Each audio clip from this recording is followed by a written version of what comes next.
বলছেন, বাবা আমাদের এই গ্রামের একটা ঐতিহ্য আছে, তুমি জানো? কি ঐতিহ্য হুজুর? তো মুন্সি মেহেরুল্লাহর নাম শুনছো?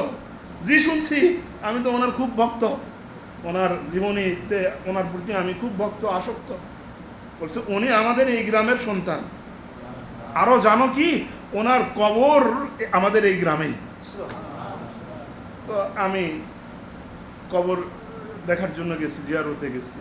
দেখি আগের পুরাতন ইট, অনেক আগের ব্রিটিশ আমলের লোক না উনি, তো মারা গেছে। কবরে ইট দিয়ে উপরে একটু দেওয়ালের মতো আছে, আর একটা পাথর খোদাই করা, একটা পাথরে দুইটা লেখা আছে, ওয়ালতাকুম মিনকুম উম্মাতুন ইয়াদউনা, এই আয়াতে কারিমাটা পুরা লেখা আছে।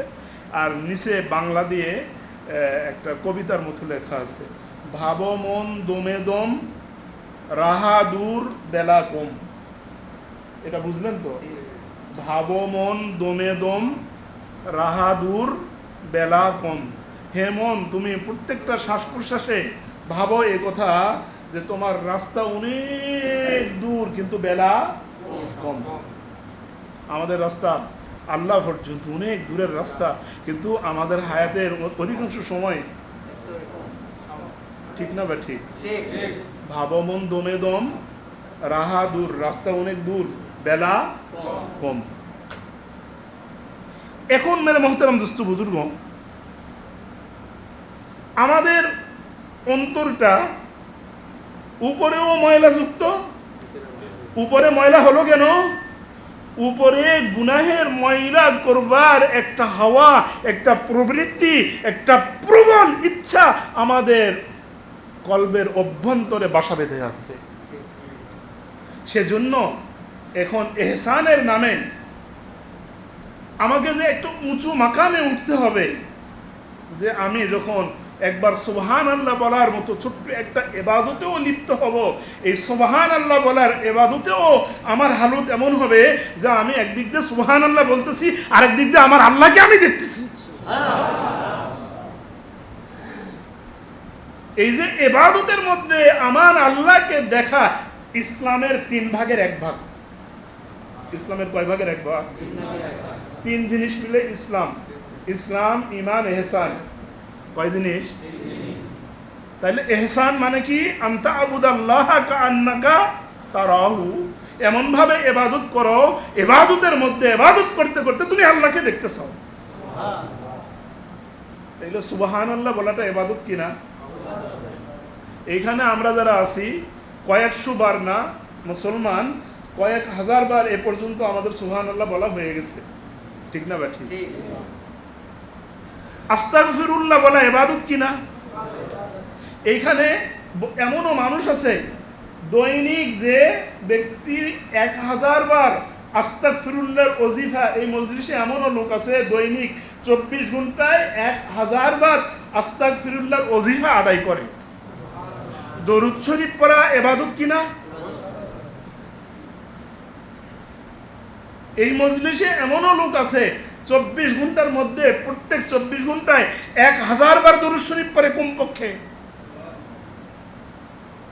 কোরআনে পাকের তেলাওয়াত করা ইবাদত কি না? এখন ইবাদতের একটা একটা করে বললে তো সব ইবাদতের কথা বলতে বহু সময় লাগবে। আসেন ছোট্ট একটা ইবাদত, সুবহানাল্লাহ, আলহামদুলিল্লাহ, লা ইলাহা ইল্লাল্লাহ, আল্লাহু আকবার, আস্তাগফিরুল্লাহ, আস্তাগফিরুল্লাহ, আস্তাগফিরুল্লাহ, আস্তাগফিরুল্লাহ। এই যে সুবহানাল্লাহ থেকে ইস্তেগফার পর্যন্ত কয়েকবার ইবাদত করলাম। আচ্ছা, আমাদের অবস্থা তো এমন হওয়ার কথা ছিল, এই ইবাদতের মধ্যে আমার আল্লাহর সাথে দিদার হওয়ার কথা ছিল। বলেন সুবহানাল্লাহ, সুবহানাল্লাহ। চোখ বন্ধ করেন, কোথায় বসে আছেন ভুলে যান। আপনি মনে করেন আপনি আল্লাহর সামনে, চোখ বন্ধ করে 3 বার 5 বার বলেন সুবহানাল্লাহ।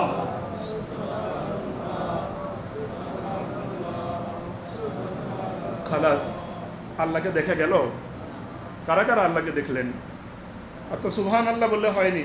আসেন আলহামদুলিল্লাহ, আলহামদুলিল্লাহ, আলহামদুলিল্লাহ, আলহামদুলিল্লাহ।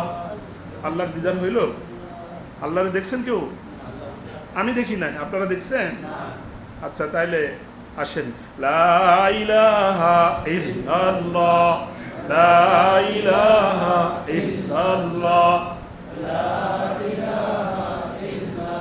লা ইলাহা ইল্লাল্লাহ। একটু থামেন।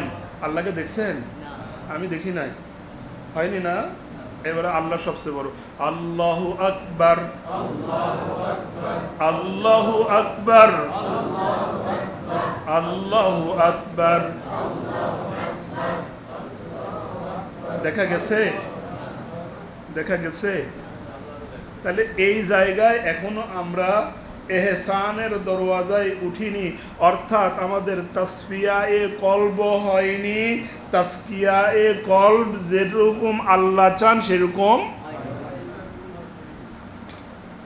তাইলে কি এখন এই আয়োজন করে লাভটা কি? ইসলামী মাহফিল করে লাভটা কি? না, এই জন্যই করতে হবে, যতদিন দেখা না হয় ততদিন করতে হবে। যতদিন দেখা না হয়েছে। লাইলি মজনুর কিচ্ছা জানেন না? মজনুর বাবা মজনুকে হাত ধরে পা ধরে, হাত বেঁধে পা বেঁধে বিশাল একটা খোলা ময়দানে নিয়ে গেছে। মজনুর আসল নাম ছিল কয়েস। মজনু মানে পাগল। কোনো মানুষের নাম তো মজনু বা পাগল হতে পারে না। নাম ছিল কি? কয়েস। নাম কি? লাইলি নামে একটা মেয়ের প্রেমে পাগল। ডান বাম লাইলি ছাড়া কিচ্ছু বুঝে না। শাইখুল হাদিস জাকারিয়া রহমাতুল্লাহ আলাই মজনুর হাল বলছেন। ফাজাইলে আমালের ফাজাইলে তবলিগ কিতাবের এক চ্যাপ্টারে এক অধ্যায় আছে যে লাইলা যে শহরে, যে মহল্লায়, যে গ্রামে, যে পাড়ায় লাইলির বাড়ি ছিল, মজনু লাইলির দেখা মিলবে এই আশায় লাইলির পাড়াতে বেড়াতে যেত। লাইলি তো ঘরের মধ্যে থাকতো, বের হতো না। মজনু লাইলির মহল্লার অলিগলিতে ঘুরতো। তো গলির এই পাশেও বাড়ির দেওয়াল, এই পাশেও দেওয়াল।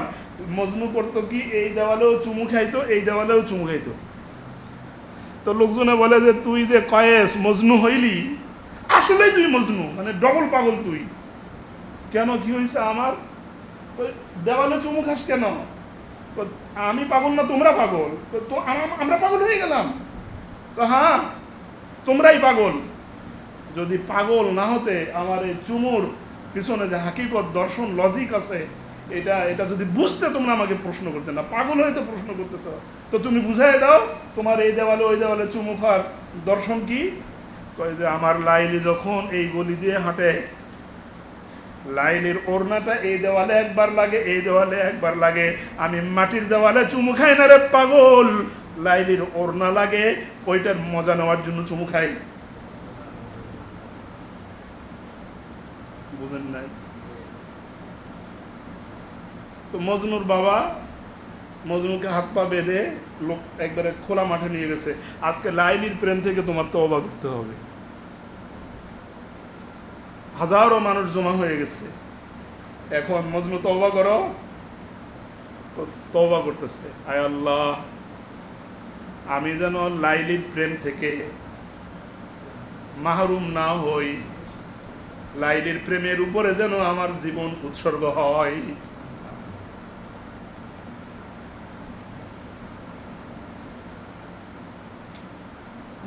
লাইলির বাপও মজনুর উপরে 144 ধারা জারি করছে। খবরদার ত্রিসীমানায়, এই মহল্লায় ত্রিসীমানায় যেন উঠতে না পারে। এখন মজনুর উপায় কি? লাইলিকে না দেখলে বাঁচবে না। তো লাইলিকে দেখার জন্য মজনু ঝোলা লাঠি নিছে, ভিক্ষুক হয়েছে। কি হয়েছে? ভিক্ষুক হয়ে লাইলির বাড়ির দরওয়াজার সামনে গেছে। ভিক্ষা দেওয়ার জন্য লাইলি বের হয়েছে, দেখে যে তার মজনু এসে হাজির।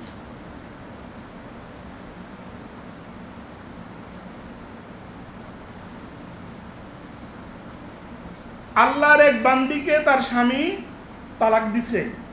ভালো করে বুঝেন, দুঃখ, ব্যথা, যন্ত্রণায়, যাতনায় সে দৌড়াচ্ছে জঙ্গলের ভিতর দিয়ে।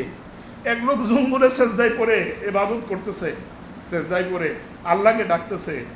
এই তালাকপ্রাপ্তা মহিলা, তার হুঁশ নাই, তার জীবনের সর্বনাশ, স্বামী তালাক দিয়ে দিছে, তার সুখের সংসারে আগুন জ্বলে গেছে। তো এখন বেচারা ওই সেজদারত লোকের পিঠের উপরে, ঘাড়ের উপরে পাড়া দিয়ে দৌড় মারছে। এই লোক বলে, কে রে আমার ঘাড়ের উপরে পাড়া দিল? আমি মৌলার সাথে প্রেম করতেছি, ইবাদত করতেছি, আর আমার ঘাড়ে পাড়া দিল কে? ইবাদত থেকে, সেজদা থেকে উঠে দেখে এক মহিলা দৌড়ে গিয়ে তাকে ধরে ফেলছে। বলছে, তুমি আমার ঘরে পাড়া দিলে কেন? তুমি দেখো না আমি ইবাদত করতেছি। কার ইবাদত করতেছেন? মওলার। আমার স্বামী তালাক দিছে, আমার হুঁশ নাই, আর আপনি মওলার প্রেমে রত হয়েছেন, মত্ত হয়েছেন, আর কে আপনার ঘরে পাড়া দিল? মওলার প্রেম ছেড়ে একজন তালাকপ্রাপ্তা বিপদগ্রস্ত মহিলাকে ধরার জন্য, শাস্তি দেওয়ার জন্য দৌড়াচ্ছেন। এই আপনার প্রেম, এই আপনার ইবাদত, এটা আপনার ইহসান। ঠিক না বা ঠিক? এহসানের দরওয়াজায়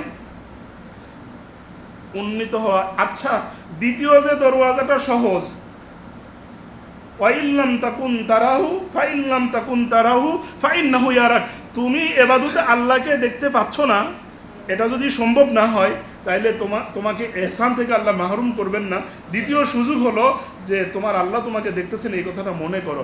আচ্ছা, এইখানেও তো মনে করতে পারি না যে আমার আল্লাহ আমাকে দেখতেছেন, না হলে আমার রুকুটা আরো ভালো হইতো, আমার সাজদাটা ভালো হইতো, আমার তেলাওয়াতটা ভালো হইতো, আমার জিকিরটা ভালো হইতো, আমার হজটা ভালো হইতো, যে আমার আল্লাহ আমাকে দেখতেছেন, আমার সাজদাটা কত চমৎকার হতো।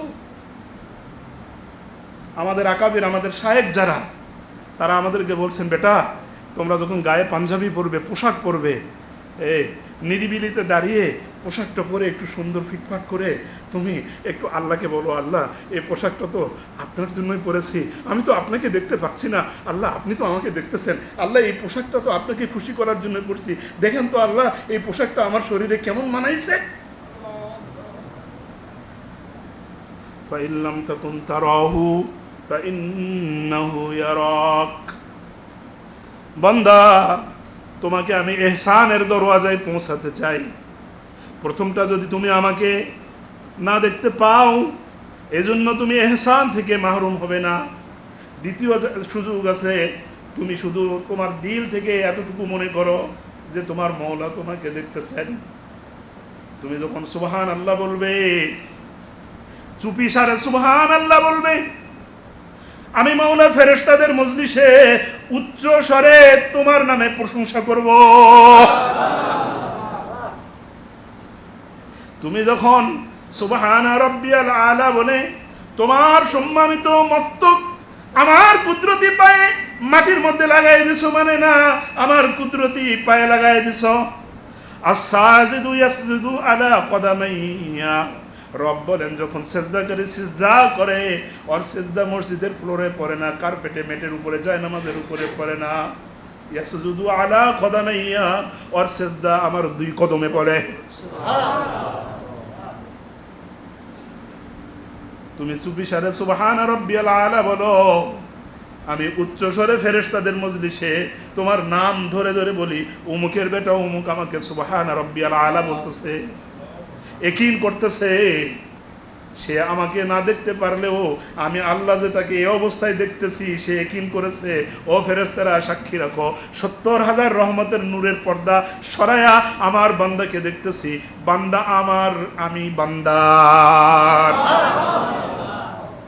আমি বান্দার, বান্দা আমার। এজন্য কি করতে হবে? তাসফিয়ায়ে কলব, তাসকিয়ায়ে কলব। মনে থাকবে? তাসফিয়ায়ে কলব মানে কি? কলবের উপরে গুনাহের যে ময়লাটা দাগ পড়তে পড়তে ময়লায় ভরে গেছে, এখন এটা সাফ করতে হবে। কি করতে হবে? কি করতে হবে? আচ্ছা, মানুষ যখন মরে যায়, আপনি আমি যখন মরে যাব, বড়ই পাতার গরম জলে গোসল দিয়ে দেহটা সাফ করাবে, ঠিক না? দেহ এবং রূহ মিলে তো মানুষ। দুনিয়ার মানুষ মরে গেলে আপনাকে আমাকে বড়ই পাতার গরম জলে গোসল দেওয়াবে, গোলাপ জল ছিটাই আমার আপনার শরীরের দুর্গন্ধ দূর করাবে, আতর লাগাই দিবে, কর্পূর লাগাই দিবে, সুরমা লাগাই দিবে, ঠিক কিনা? সাবান দিয়ে গোসল দেওয়ায় উপরের দেহের ময়লাগুলি সাফ করে দিবে। কিন্তু দুনিয়ার কোনো বান্ধব নাই মরার পরে আপনার আমার দিলের ময়লাগুলি সাফ করার জন্য কোনো পানির ব্যবস্থা করবে। এটা মরার আগে খোদ নিজে নিজে যে কোনো মূল্যে আপনাকে আমাকে দিলের জমিনটা সাফ করার ব্যবস্থা করতে হবে। সেটা দুই ভাবে, দিলের উপরিভাগ, দিলের ভিতরি ভাগ। দিলের উপরিভাগ সাফ হবে তওবা ইস্তেগফারের দ্বারা। তওবা ইস্তেগফার মামুলি কোনো আমল না।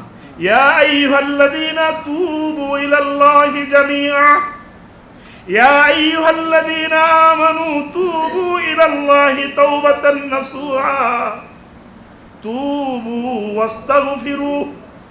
আল্লাহ বলেন খাঁটি তওবা করো, সকলে মিলে তওবা করো, ব্যক্তিগতভাবে তওবা করো, পরিবারের সবাই তওবা করো, সমাজের সবাই তওবা করো, দেশের সবাই তওবা করো, ধনী গরিব সবাই তওবা করো, নারী পুরুষ সবাই তওবা করো। ওয়াস্তাগফিরুহু, রবের কাছে ইস্তেগফার করো।